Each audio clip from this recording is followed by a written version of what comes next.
Hello, welcome. It's always a pleasure to be with all of you sharing and learning. Today's topic we're going to discuss is why life is so difficult. Why is it so hard to be happy? And if you ask your parents, friends, family, children, you look around, it doesn't seem like anyone is happy. They may have a moment where maybe they went out shopping, they went exercise, they went out to get something to eat. But again, this is what within 20, 30, half an hour to an hour, and then it's over, and you back to going back home to an empty home, just you living alone because again, you're single or divorced. What went wrong? How did we get where we are today? What did we do wrong? What is it that everyone is doing wrong where you simply cannot be happy? And of course, people are going to say, well, I'm happy being alone. Well, there's two kinds of alone. You can be happily miserable, single, you could be miserably single or miserably married. Which two is the worst? Miserably married, of course, is the worst out of miserably being single. But the question is, how did we get into this situation to be miserably single and miserably married? Well, there's a couple of reasons. First, you have to look at you. And this is where we all went wrong. We're not looking at ourselves. But above that is education. We don't know our purpose, why we are here. Even our own parents, we look at them, they were not happily married in the sense that what we're looking for. What do they tell you? Go to school, get an education, get married, and that's basically that's all the instruction we're giving. Beside what we observe our parents, if they remain together or they divorce somewhere down the line. So no one really know what happily married looks like. And there's no one to give you really information what you're supposed to do to be happily married. And this is one of the major problems, education, understanding why we are unhappy. Because we don't have, one, the right information. Two, we picked the wrong people. Three, we did not fix ourselves. So the first thing is that it took me some time to understand this, ladies and gentlemen. This did not happen overnight. This is decades of learning to get to where I am today, where I can say, I thank God I'm content. Of course, I would love to get married one day and be happily married like we all wish and want. And of course, I made my mistake along the way, not understanding or knowing, and did not have the right information. But the thing first is that, one, I didn't have the right information. And the only way, ladies and gentlemen, you have to know the right information to get it right. So again, if you have wrong information, you will never get it right. That's the way it is. If the information you got 2 + 2 = 10, you're always going to be wrong. And that is the one problem that we have. We don't have the right information to understand what am I supposed to do as a man, as a woman, as a wife, as a husband, as a father, as a mother. We don't know what it's supposed to be like. We think we have an idea, but we don't really know. You would just simply jump into a relationship just because a person look good or they have something we want and we think it's going to work. Well, that's stupidity, honestly. Because why? If it was the right thing, we would not be divorced, would we? Even though we made an attempt, we made an effort. So the first thing, we didn't have the right information. Second, which is the most important, beside the first, is that we have to look at ourselves. And rarely do we look at ourselves. But again, we didn't have to really sit back and look at ourselves because people who love us told us about ourselves. Your parents had to tell you what was wrong with you, what you were doing wrong.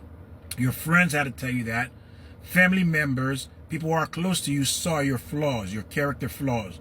Because you went into this marriage, into this relationship with these character flaws, it created so many boundaries, blind side, and where it led you to be unhappy. So you cannot go into a marriage, into a relationship, and you have flaws and expecting it to work.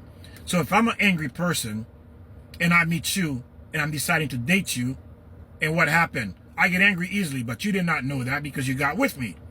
And all of a sudden, after 6 months in a relationship, I'm getting angry, I'm frustrated, I'm mistreating you, I'm coming home late, and maybe sometimes end up beating you up. Why? Because I had a character flaw that I went into this relationship with you, and now you're experiencing my character flaw, and now that's creating a problem with us being together. So again, That's an example of character flaws that we all have, whatever that may be. We didn't take care of that before we decide to get into a relationship. And if you have a character flaws that is serious and people have told you about it, it is wrong for you to get into a relationship. It's not fair for you to abuse someone and hurt someone because you didn't fix yourself before you got into this relationship. But at the same time, those of us who pick these people, we are at fault too because we didn't recognize it, or someone told us what they saw that was wrong with the person we are interested in or we're dating, and we ignore the warnings. So both parties is guilty. And again, that leads to being miserable, being unhappy, and being single. And of course, ladies and gentlemen, there is no other way for this to work. Because again, if you don't have the right information and you're not working on yourself, how do you expect to be happy? And the third is knowing who to pick. Now, that's a big problem because a lot of people, they're thinking, I go to the gym, I lose 20 pounds, that makes me a better person. Well, if I'm an angry person and I go to the gym and I'm completely full of muscles, nothing but vein, did that make me a better person? Absolutely not. I'm still angry. I just look better, but very angry. It didn't remove my character flaws. So what it does now is make me a lot more attractive to get more people, but I'm still going to treat them the same way, rotten way. Why? I didn't fix my character flaws. And because we don't know, or we don't listen to the people who love us, that's giving us the warning sign, that's telling us these people are not good for us, is why we get trapped into these relationships. And at the same time, we end up blaming those people for making us unhappy because you're in a relationship for 5, 10, 15, whatever amount of years you married to this person, and they made you miserable. But you cannot deny that people did not tell you they're not good for you. So you cannot get mad at the person who mistreated you because you made a choice to remain. So your unhappiness is due to you. And this is the hardest thing to accept. Happiness can only come when you understand what you need to do for yourself and the kind of people that you deserve or you need in your life to be happy.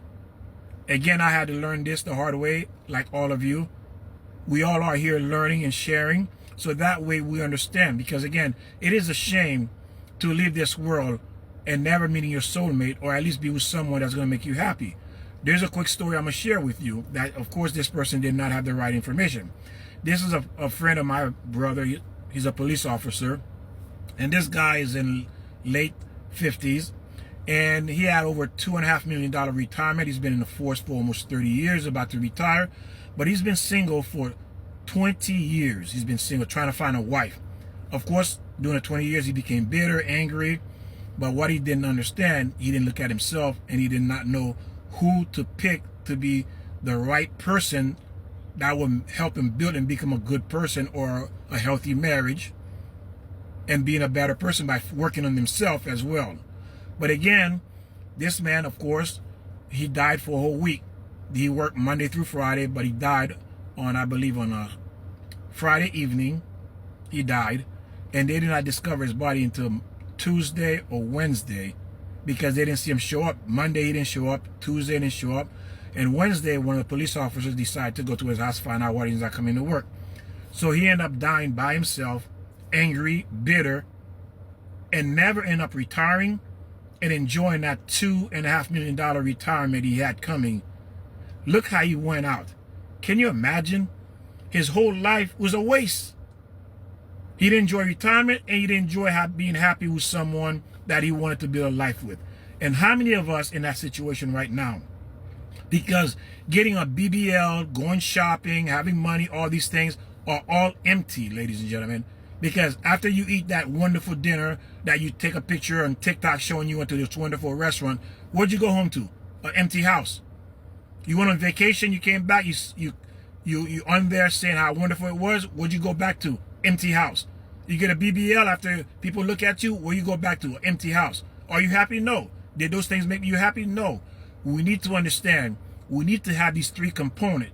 And the first thing you need to do is look at yourself and what you need to fix in order for you to know who to pick to build a life with, for you to be happy. As long you are not working on you, it's not going to happen. And it's not about material, it's about you personally.